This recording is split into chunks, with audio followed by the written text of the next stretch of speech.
സന്ദീപിന് 30 വർഷം തടവ് ശിക്ഷ, ശേഷം ജീവപര്യന്തം. ഡോക്ടർ വന്ദനാദാസ് വധക്കേസിൽ പ്രതി സന്ദീപിന് ജീവപര്യന്തം തടവും 1 ലക്ഷം പിഴയും ശിക്ഷ വിധിച്ചതിന് പിന്നാലെ പ്രതികരണവുമായി വന്ദനയുടെ മാതാപിതാക്കൾ. പ്രതിക്ക് വധശിക്ഷ വേണമെന്നാണ് വന്ദനയുടെ അമ്മ ടി വസന്തകുമാരി നിറകണ്ണുകളോടെ പ്രതികരിച്ചത്. മകൾ അനുഭവിച്ച വേദനയും നിസ്സഹായതയും പ്രതിയും അറിയണമെന്നും അവർ പറഞ്ഞു. നിയമ പോരാട്ടം തുടരുമെന്ന് വന്ദനയുടെ അച്ഛൻ KG മോഹൻദാസ് പറഞ്ഞു. പ്രതി 30 വർഷം തടവ് ശിക്ഷ അനുഭവിച്ച ശേഷം ജീവപര്യന്തം അനുഭവിക്കണമെന്നാണ് കോടതി വിധിച്ചതെന്ന് പ്രോസിക്യൂഷൻ മാധ്യമങ്ങളോട് പറഞ്ഞു. ഹൈക്കോടതിയിൽ അപ്പീൽ നൽകുമെന്നും പ്രോസിക്യൂഷൻ വ്യക്തമാക്കി. പാവപ്പെട്ടവർക്ക് ആതുര സേവനം ചെയ്യണമെന്ന് ആഗ്രഹിച്ച 23-കാരിയാണ് പ്രതി ക്രൂരമായി കൊലപ്പെടുത്തിയതെന്നാണ് പ്രോസിക്യൂഷൻ കോടതിയിൽ വാദിച്ചത്.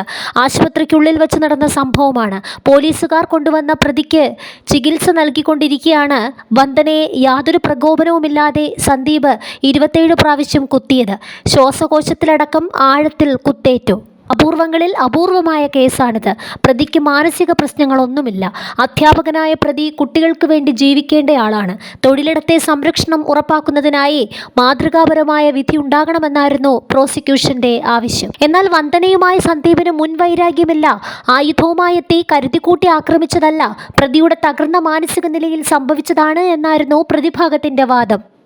ആശുപത്രിയിൽ സംഭവിച്ചത് എന്താണെന്ന് തനിക്കറിയില്ലെന്നും പ്രായശ്ചിത്തം ചെയ്യാൻ അവസരം തരണമെന്നും സന്ദീപ് കോടതിയോട് പറഞ്ഞു.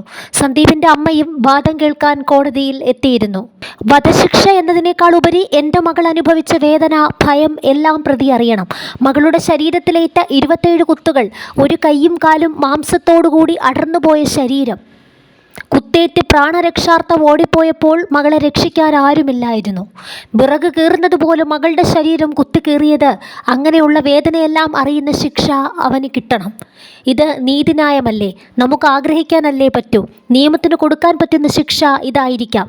എനിക്കറിയില്ല. പ്രോസിക്യൂട്ടറുമായി ആലോചിച്ച് അടുത്ത നടപടി നോക്കാം, വന്ദനയുടെ അമ്മ മാധ്യമങ്ങളോട് പറഞ്ഞു.